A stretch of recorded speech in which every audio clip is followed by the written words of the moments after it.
গত এক বছরে চকলেটের দাম বেড়েছে চোখে পড়ার মতো।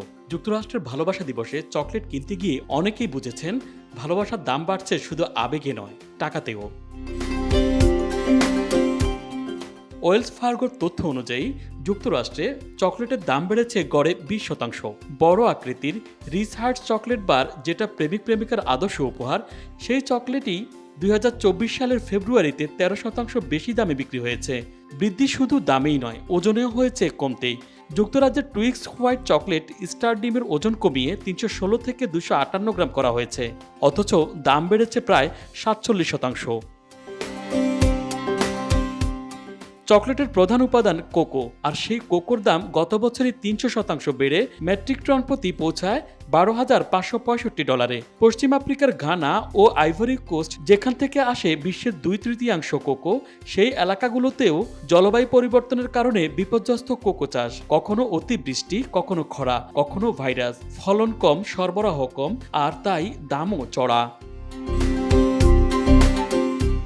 শুধু প্রাকৃতিক দুর্যোগই নয়, পশ্চিম আফ্রিকার বন উজাড় বিরোধী কড়া আইন জারি হওয়ায় কৃষকেরা চাইলেও জমি সম্প্রসারণ করতে পারছেন না।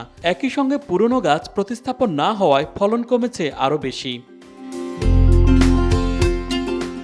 এর সঙ্গে যুক্ত হয়েছে ভাইরাস, কোকোসোয়েলান শুট ভাইরাস। গবেষণা বলছে এই ভাইরাসের কারণে আইভরি কোস্টে কোকো উৎপাদন অর্ধেক হয়ে যেতে পারে। আরেকটি বড় সমস্যা অর্থনৈতিক চাপ। ঘানায় স্বর্ণের খনির জন্য কৃষকেরা জমি বিক্রি করছেন অবৈধ খননকারীদের কাছে, ফলে কোকোর জমি হারিয়ে যাচ্ছে সোনার লোভে। 2024 সালের ডিসেম্বর মাসে কোকোর দামে কিছুটা পতন দেখা গেলেও ভোক্তারা এখনও বেশি দামে চকলেট কিনছেন, কারণ কোম্পানিগুলো চাইলেও রাতারাতি উৎপাদন খরচ কমাতে পারছে না। চকলেট কোম্পানিগুলো তাই বেছে নিচ্ছে দুই পথ: এক, দাম বাড়ানো; দুই, ওজন কমিয়ে দেয়া। নেসলে ও মার্সের মতো কোম্পানিগুলো ইতিমধ্যে ছোট আকৃতির চকলেট বাজারে ছেড়েছে, আবার কেউ কেউ নতুন পন্থা নিচ্ছে। যুক্তরাষ্ট্রের কিছু প্রতিষ্ঠান তৈরি করছে কোকো ছাড়া চকলেট, যেখানে কোকোর বদলে ব্যবহার হচ্ছে আঙ্গুর বীজ ও সূর্যমুখীর ময়দা। মাইক্রোবিয়াল ফার্মেন্টেশন নামের প্রযুক্তি ব্যবহার করে চকলেটের স্বাদ তৈরি করছে কিছু স্টার্টআপ। দুবাইয়ের কিছু কোম্পানি তো ইতিমধ্যেই কুনাফা থেকে অনুপ্রাণিত চকলেট বাজারে এনে ভাইরাল হয়ে গেছে।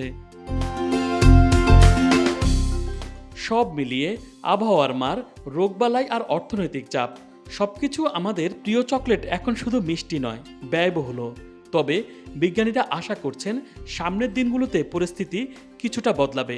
লা নিনো যদি আসে, তাহলে হয়তো কিছুটা স্বস্তি আসবে কোকো চাষে।